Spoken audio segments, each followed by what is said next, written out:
આજે આપણે ખાંડવા બનાવવાના છે। તો આ ખાંડવાના પીસ મેં સાફ કરી નાખ્યા છે અને આ લસણનું પેસ્ટ છે, મસાલો છે, આ મેથી દાણા છે ને અહીંયા તેલ મૂકી દીધું છે। આપણે એમાં મેથી દાણા નાખી દઈશું।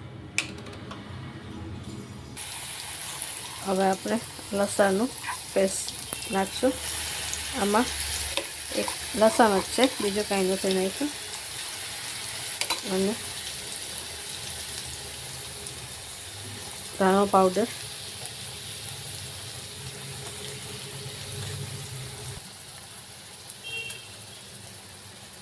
મરચું પાવડર,